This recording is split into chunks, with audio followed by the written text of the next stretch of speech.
سلام و ارادت خدمت یکایک شما عزیزای دل. امیدواریم که در هر جای دنیا هستین جور و صحتمند و سر حال باشید.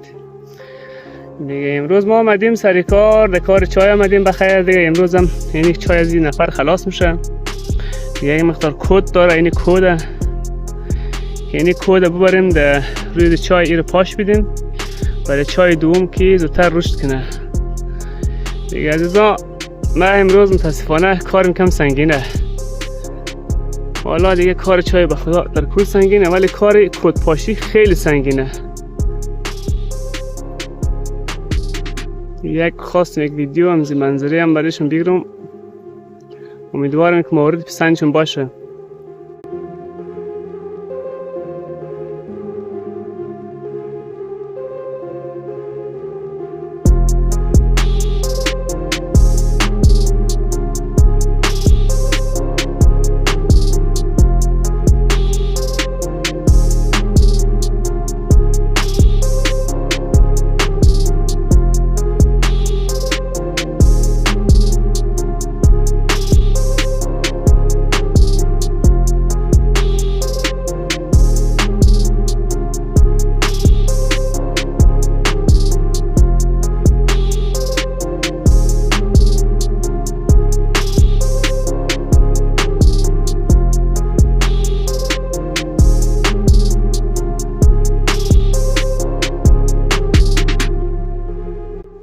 ایساق جان تیتکو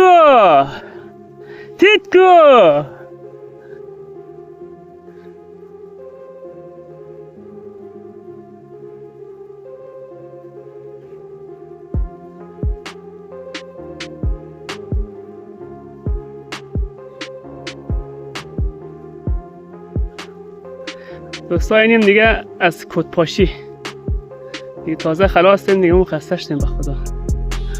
یه جو کرد.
سلام خدمت یکایک شما عزیزای دل. امیدواریم که در هر جای دنیا باشین خوش و خوشحال دیگه. همیشه همین جور و صحتمند و خوشحال باشین دیگه. این نان کارگری برادر قد یک لیوان آو دیگه، برادر جایشو خالی قد یک تونی مایی دیگه، مجبوری گزاره خرکنی فامیدی دیگه. ایمی حال روز میه کسایی که کار چای رمونه دیگه. این مال به خدا قسم یک بیس انزبال خطا خورد مستقیم دره رفته دک. خدا شاهد امور 3 نفره کشیدی دیگه، بیخی دیگه جان مونه ایشت دیگه. دوستا کار سخته، کار چای خدای شاکر نخواه کار چای انجام بده.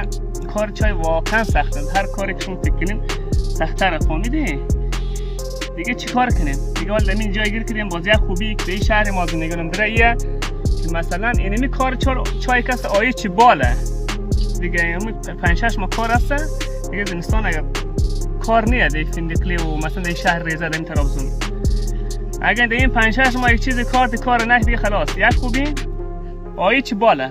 اون مثلا اگر 6 ماه کار کنی برابر 1 سال که مثلا روزمز کار کنی یا در میری دیگه. از اون گذشته خوبه که پلیس نمیره. امروز هم خدا شاید ما چای پلیس نمیزدی دیگه نه.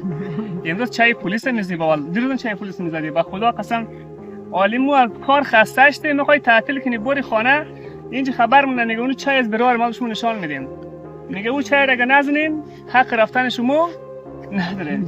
این مال برادر مو میگه گیر منده نه مال حق خورد رو ریلکس پس تو اگه قچیه گدو کنی مستقیم افغانستان شد نه دیگه. مجبور دیگه مجبوری بریم چای براشن دی یک دستم چای اون طرف داره مورم بزنی بلدشی دیگه. در خدا یک معلوم پیسه دیگه ندیه دیگه، خدا خود کمک دیگه. فقط دعا مونیم مسعود کار کرده برادر این حال روز از میفهمیدی.